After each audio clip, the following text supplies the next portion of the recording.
Assalamualaikum warahmatullahi wabarakatuh. Perkenalkan, nama saya Dwi Yanti Rezeki Amalia, Standbook A1 Q1 21061, jurusan Bimbingan dan Konseling kelas A. Baik, pada video kali ini saya akan menjelaskan sedikit mengenai materi angket yang dibawakan kemarin oleh kelompok 6. Langsung saja, langkah penyusunan angket.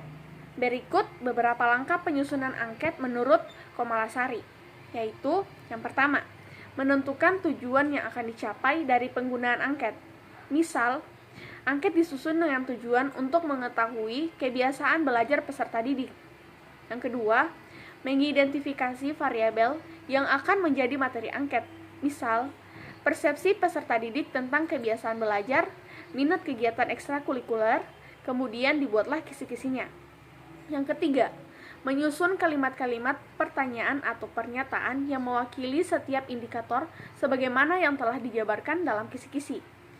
Untuk menyusun pertanyaan atau pernyataan dalam angket, beberapa pedoman di bawah ini perlu diperhatikan konselor.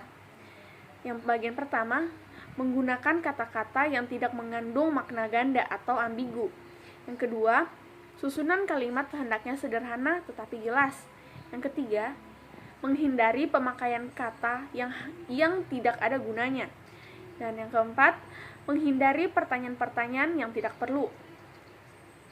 Bagian kedua, langkah pengadministrasian angket. Untuk melakukan layanan bimbingan dan konseling di sekolah, hendaknya perlu diketahui langkah-langkah yang harus dilakukan dalam memberikan layanan bimbingan dan konseling pada siswa, terutama mereka yang mempunyai masalah. Adapun langkah-langkah tersebut meliputi 1.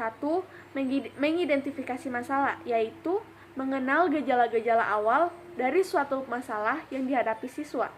Yang kedua, mendiagnosis, yaitu menetapkan masalah berdasarkan analisis latar belakang yang menjadi penyebab timbulnya masalah.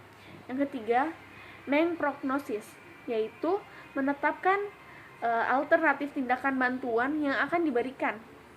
Dan yang keempat, mengevaluasi dan menindaklanjuti masalah yang dihadapi siswa, baik dengan cara seperti melakukan wawancara, observasi, angket, maupun diskusi. Berbicara mengenai angket, tentu ada langkah pengadministrasiannya. Pengadministrasian angket dalam pelayanan bimbingan dan konseling memiliki beberapa tahapan, yaitu yang pertama, tahapan persiapan, yang meliputi penentuan kelompok responden, mempersiapkan angket sesuai tujuan, dan membuat satuan layanan asesmen. Yang kedua, langkah pelaksanaan, yang meliputi memberikan verbal setting atau menjelaskan akan tujuan, manfaat, dan kerahasiaan data, membagikan angket, menjelaskan kapan waktu pengisian angket, mengumpulkan kembali angket setelah diisi,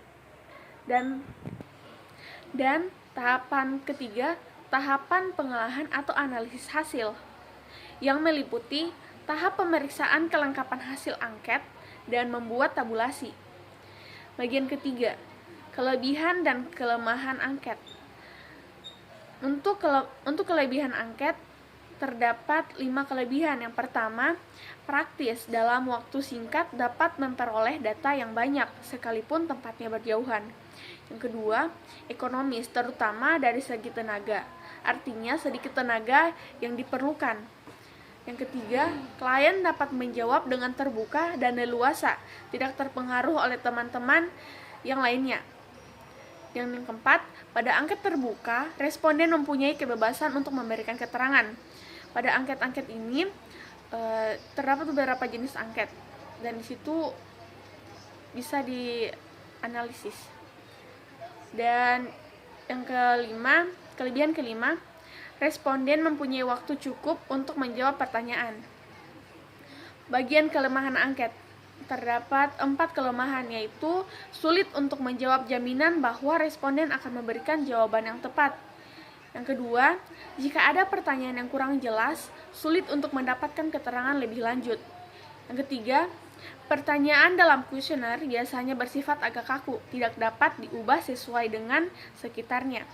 Dan kelemahan terakhir, sulit untuk memberikan jaminan bahwa semua kuesioner yang telah dikeluarkan itu akan kembali keseluruhannya. Baik, mungkin itu saja yang dapat saya jelaskan. Lebih dan kurangnya mohon dimaafkan. Billahi taufiq wal hidayah. Wassalamualaikum warahmatullahi wabarakatuh.